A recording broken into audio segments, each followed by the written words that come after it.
네, 이번 시간은 방탄소년단으로 대표되는 우리나라 대표 엔터죠. 하이브 종목 분석해 보겠습니다.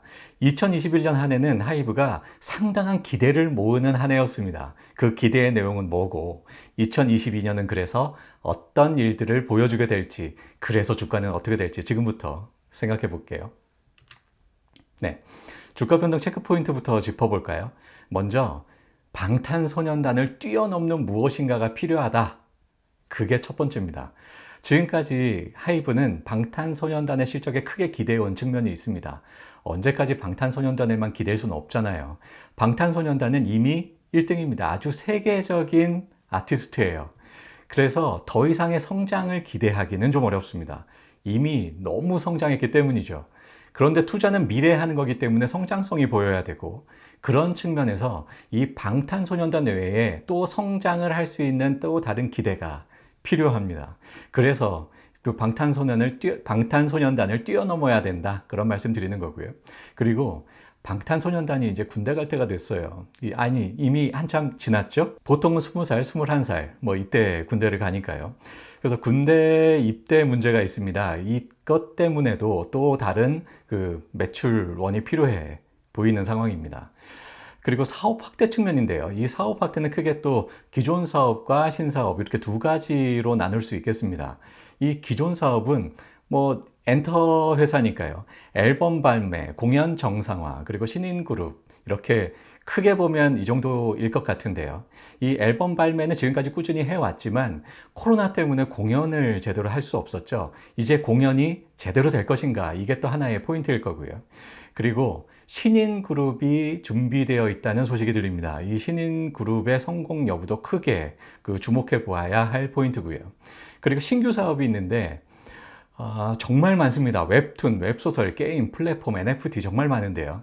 이것들이 다 하나하나가 기대되는 사업이고 또 아티스트와 연계된 내용들이기 때문에 하나하나 다 주목을 해봐야 되는, 그래서 결실의 2022년이다. 이렇게 평가가 되는데요. 이 내용도 자세히 살펴보겠습니다. 앞으로 이 방탄소년단 외에 그 무엇이 있겠는가, 이런 측면과 그리고 또 하나는 사업 확대 측면에서 이 두 가지 측면에서 얘기를 풀어가 보겠습니다. 자, 주가 변동 체크 포인트 첫 번째, BTS를 뛰어넘어라. 이 측면에서 살펴보기 위해서요. 매출 구조를 한번 보겠습니다. 하이브의 매출 구조는 이 매출 구조 측면에서 아티스트 직접 참여형과 아티스트 간접 참여형이 있습니다. 이 아티스트 직접 참여형은 앨범, 공연, 광고 같은 아티스트들이 직접 활동을 하는 거예요. 그래서 그 활동에 한계가 있죠. 하지만 아티스트 간접 참여형은 직접 참여하지 않기 때문에 그 한계가 없습니다. 그래서 이 간접 참여형이 매우 중요하고요.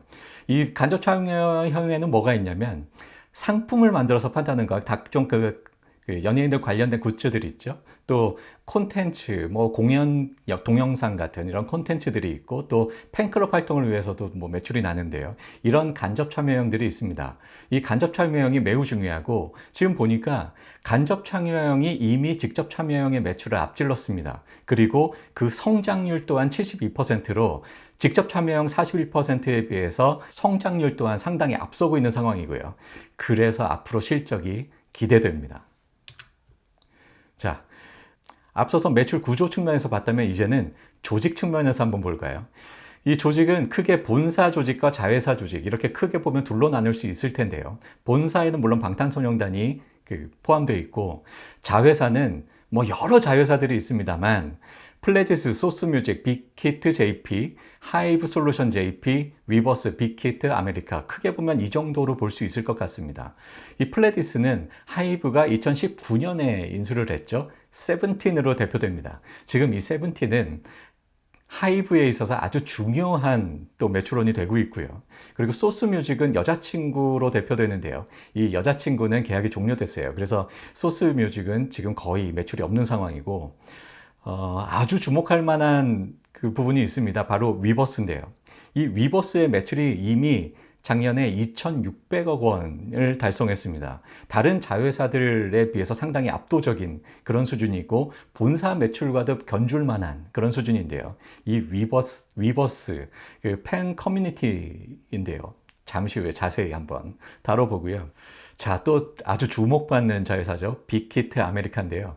빅히트가 하이브로 이름을 바꿨지만 여기저기 빅히트란 이름이 좀 남아있죠. 이 빅히트 아메리카가 이타카 홀딩스를 인수합니다. 하이브가 빅히트 아메리카를 통해서 이타카 홀딩스를 인수하는데, 이 이타카 홀딩스는 저도 아주 좋아하는 가수인데요. 저스틴 비버, 아리아나 그란데로 대표되는 아주 유명한 회사죠. 이 사건은 아주 주목을 받게 되는데요. 지금까지는 우리나라 아티스트가 미국 진출한다 그러면 아주 성공했다 그렇게 평가를 받았습니다. 그런데 이제는 우리나라 엔터가 미국 회사를 인수하는, 그것도 아주 세계적인 아티스트를 품고 있는 회사를 인수하는 그런 상황이 됐고, 그래서 하이브의 주가가 한 단계 레벨업 되는 그런 평가도 받게 되는데요. 이 얘기도 잠시 후에 자세히 좀 다뤄보겠습니다. 자, 지금까지는 매출 구조 그리고 조직 측면에서 봤다면 이제는 아티스트 측면에서 한번 보겠습니다. 엔터 회사잖아요. 아티스트 경쟁력이 결국은 제일 중요하죠. 그래서 아티스트가 얼마나 경쟁력이 있는지 한번 볼게요. 2018년에 BTS가 빌보드 200 차트 1위 합니다. 여기에서 아주 전 세계적으로 주목을 받는 사건이었죠. 우리나라 아티스트가 빌보드 200 1위 한 것 처음이고요. 그리고 그 이후로 줄곧 1위를 합니다. 19년, 20년 계속해요. 그런데 투마로우 바이 투게더가 비로소 2020년에 26위에 이름을 올리고요. 2021년에는 세븐틴, 투바투, 엔하이픈 모두 이 빌보드 200 차트에 이름을 올리면서 이제는 BTS뿐만이 아니라 상당히 여러 포트폴리오를 갖추게 됐구나 라고 평가받게 됩니다. 그리고 오리곤 차트 볼까요? 이 오리곤 차트는 가장 큰 음악 시장은 미국이죠. 두 번째로 큰 시장은 일본입니다. 역시 BTS가 상당히 압도적인 성적을 보여주고 있지만 앞서서 말씀드린 세븐틴, 엔하이픈, 투바투 모두 상당히 높은 성적을 거두면서 일본 시장에서 역시 좋은 성적을 거두고 있는 그런 상황이고요. 아티스트 측면에서 봤을 때 세븐틴, 엔하이픈, 투바투 모두 상당히 좋은 성적을 거두면서 세계 2위 음악 시장인 일본에서도 성과를 내고 있습니다. 자, 이 세 그룹 좀 더 자세히 볼까요? 세븐틴은 이미 글로벌 아티스트의 위상을 가지고 있다 그렇게 평가가 됩니다. 빌보드 200에 연속해서 진입을 하고 있고요. 주간 앨범 판매도 1위를 달성을 했었고, 그리고 이게 중요합니다. 5개 앨범 연속 밀리언셀러에 등극합니다. 최근에 발표한 미니 앨범은 더블 밀리언셀러까지 성적을 거두게 되는데요.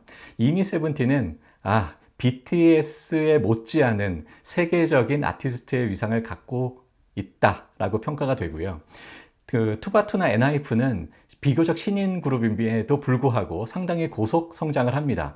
투바투는 특히 일본 시장에서 돋보이고, 엔하이픈은 첫 앨범이 밀리언셀러에 등극하는 기염을 토하면서 상당히 고속 성장하는 그런 모습을 보여줍니다. 자, 매출 구조, 조직, 아티스트 측면에서 다 좀 살펴봤는데요.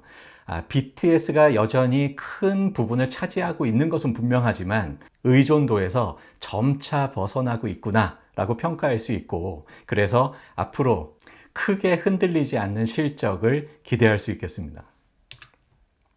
네, 주가 변동 체크 포인트 두 번째, 사업 확대 측면에서 볼게요. 먼저 기존 사업인데요. 이 기존 사업은 한 줄 요약한다면 앨범 판매가 증가할 것으로 예상되나 콘서트 정상화가 지연되고, 그리고 BTS 군입대가 우려된다, 이렇게 정리할 수 있겠습니다. 이 앨범 판매가 증가할 것을 기대되는데요. 왜냐하면 신인 그룹이 준비되고 있다고 합니다. 대부분 걸그룹으로 알려져 있고, 특히 이 민희진 CBO가 준비하고 있다고 해서 더욱더 기대가 되는데요. 이 CBO는요, 브랜드 오피서예요. 이 브랜딩에 있어서 탁월한 경쟁력을 갖고 있다라고 평가되는 이 민희진 CBO가 이 걸그룹을 준비하고 있다고 합니다. 그래서 앨범 판매도 증가할 것이다 라고 기대가 되는데, 2분기 이후부터 순차적으로 데뷔할 것으로 보이고요. 그런데 올해부터는 공연이 정상화되지 않을까라고 기대했습니다. 작년까지는 이 코로나19 때문에 공연이 제대로 이루어지지 못했죠. 올해는 정상화될 것으로 기대했지만 계속해서 이 오미크론 변이 확산으로 공연 정상화가 제대로 진행되고 있지 못합니다. 그래서 실적에 악영향을 주고 있고요. 그리고 아주 결정적으로 BTS가 군입대를 해야 되는 그런 상황입니다. 이미 상당히 늦었죠. 이제 군입대를 해야 되는데 그 시기는 미정이지만 이 역시 뭐 우려스러운 상황이고 실적에는 좀 부정적인 그런 영향을 줄 것으로 보입니다. 자, 기존 사업 측면에서는 다소 좀 우려스러운 이런 상황이 있는 반면에요.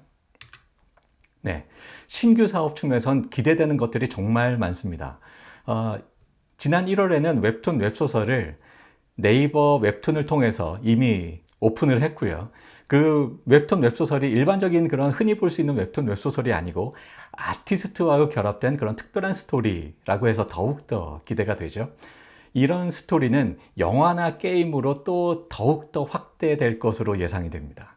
그리고 2분기에는 게임까지 론칭한다고 해요. 이 게임도 역시 아티스트와 이 팬들과의 그 커뮤니케이션을 바탕으로 하는 그런 특별한 게임이고요. 2019년에 슈퍼브라는 게임 회사를 하이브가 인수합니다. 이 슈퍼브가 음악 게임을 만들던 회사였는데요. 그래서 하이브의 눈에 들었던 거고 이 슈퍼브를 통해서 게임을 2분기에 론칭할 계획에 있다고 합니다. 그리고 매우 주목해야 될 부분이요. 이 위버스와 브이라이브의 통합인데요. 이 위버스나 브이라이브나 다 팬 커뮤니티 플랫폼이죠. 이 플랫폼들이 결합되면서 거대한 세계 최대 규모의 팬 커뮤니티가 탄생할 것 같습니다. 이 내용은 매우 중요하기 때문에 잠시 후에 자세하게 다루고요. 그리고 작년 말에 하이브의 주가를 뜨겁게 달군 이슈가 있습니다. 바로 NFT인데요. 이 NFT 조인트 벤처가 3분기에 설립된다고 합니다. 업비트 운영사죠. 두나무. 우리나라에선 대표적인 그 코인 회사 두나무와 조인트 벤처를 설립한다고 하는데요. 하이브가 두나무에 5천억 원을 투자하고 이 두나무가 하이브에 7천억 원을 투자해서 서로 지분을 갖는 형식이고요. 그리고 조인트 벤처를 설립해서 NFT 사업에도 진출하는 이런 그 그림이 3분기에 예상이 됩니다. 이 얘기도 매우 중요하기 때문에 잠시 후에 자세히 다루도록 하겠습니다. 하이브와 네이버의 결합이 예사롭지가 않습니다. 하이브에는 팬 커뮤니티 위버스가 있죠. 그리고 네이버에게는 브이라이브가 있습니다. 이 팬 커뮤니티인데요. 이 팬 커뮤니티에서 가장 중요한 게 뭘까요? 바로 아티스트 경쟁력이죠. 그래서 네이버가 무릎 꿇고 하이브에게 사업을 양도하기로 했습니다.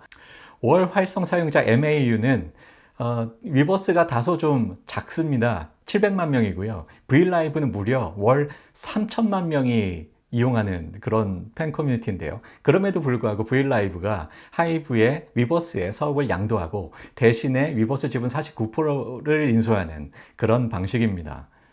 위버스에는 세계적인 아티스트가 있지만 브이라이브에는 이 검증된 동영상 서비스 그리고 결제 시스템 이런 그 기술적인 경쟁력이 있죠.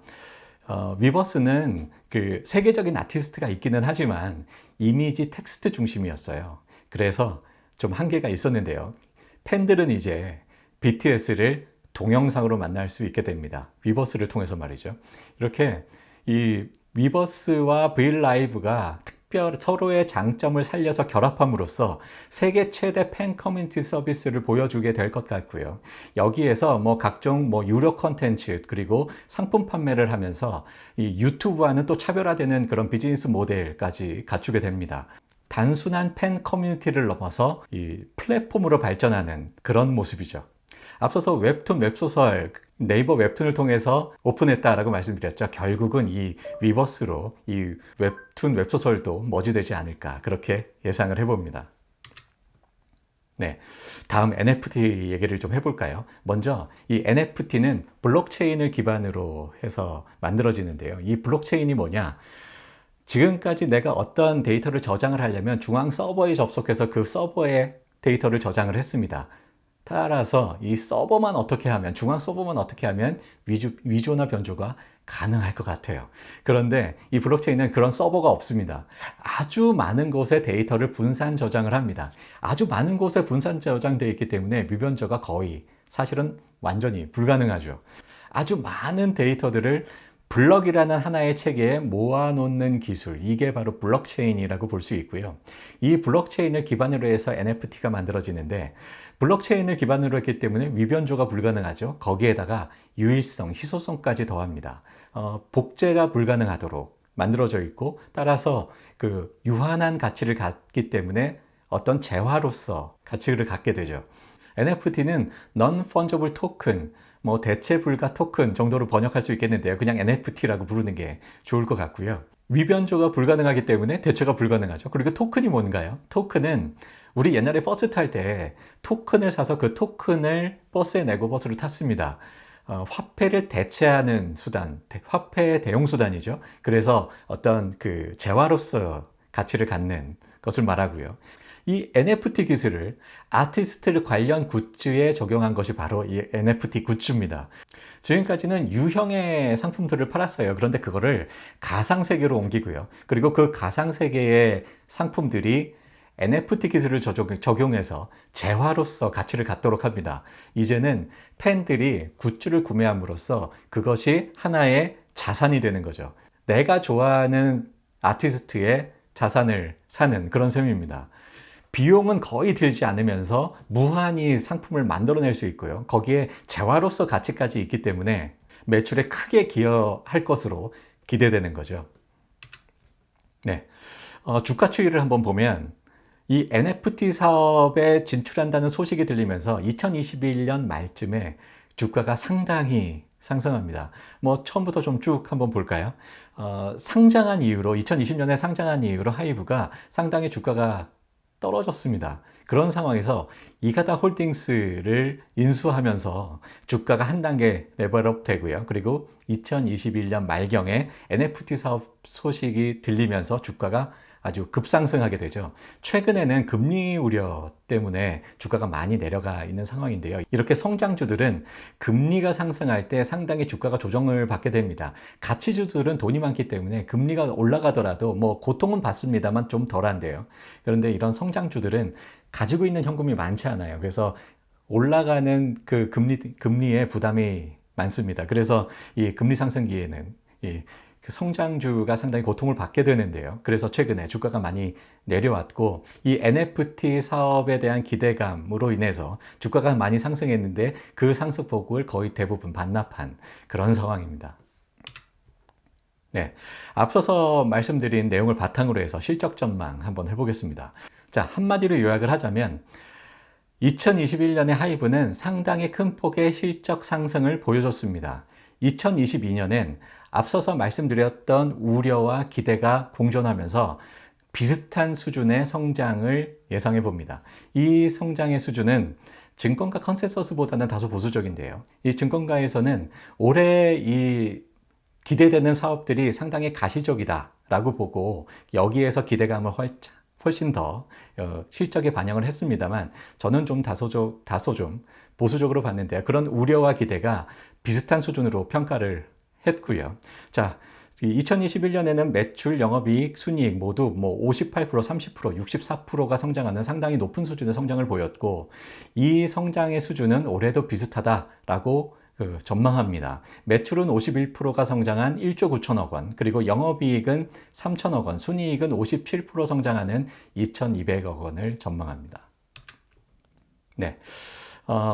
앞서서 하이브가 아주 다양한 사업을 벌인다라고 소개를 해드렸는데요. 이렇게 다양한 사업을 벌일 때는 그 각각의 사업에 대한 밸류에이션을 하고 그 밸류들을 다 더한 것이 이 회사의 가치다라고 하는 SOTP, Sum of the Part의 방법으로 앞서서 여러 종목들은 그렇게 분석을 했습니다만, 아직은 각 사업들이 그렇게 정상화에 이른 수준은 아니고 아직은 준비 단계고, 아직은 그래서 엔터테인먼트 회사로 평가하는 것이 맞기 때문에, 그렇다면 그 엔터테인먼트 회사의 실적 그리고 밸류에이션을 적용하는 PER 밸류에이션을 한번 해보겠습니다. 이 PER은요, 여러분들 뭐 잘 아실 텐데요. 순이익분의 시가총액이에요. 항상 이렇게 무슨 지표들은 분수로 표현되게 되어 있는데요.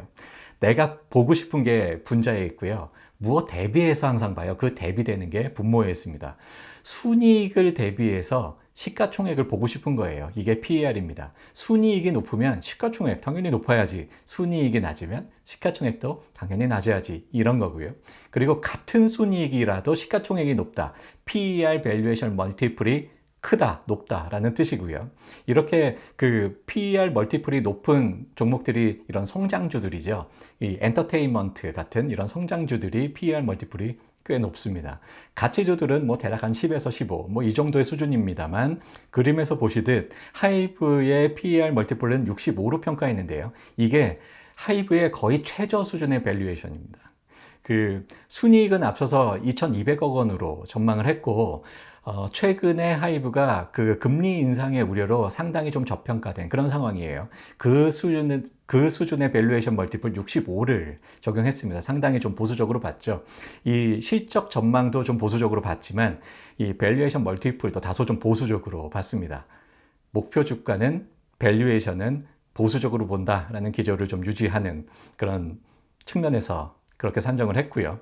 그래서 시가총액은 2,200억 원 순이익에 PER 멀티플 65를 곱한 14조 3천억 원으로 시가총액은 평가됩니다. 자, 총 발행 주식수로 나누면 목표 주가 나오죠? 예, 총 발행 주식수가 4,100만 주 정도 되고요. 목표 주가는 34만 5천 원입니다. 증권사의 목표 주가보다는 이 증권사 컨센서스보다는 다소 낮은 수준인데요. 최대한 보수적으로 봤다 여러 번 말씀을 드렸고 이 목표 주가를 얼마나 더 뛰어넘을 것인가는 신사업, 오래 벌리는 신사업들이 얼마나 실적으로 보여줄 것인가 거기에 달려 있다고 봅니다. 네, 오늘은 방탄소년단으로 대표되는 하이브에 대해서 알아봤습니다. 오늘 준비한 내용 여기까지고요. 구독, 좋아요 부탁드립니다. 여기까지 할게요.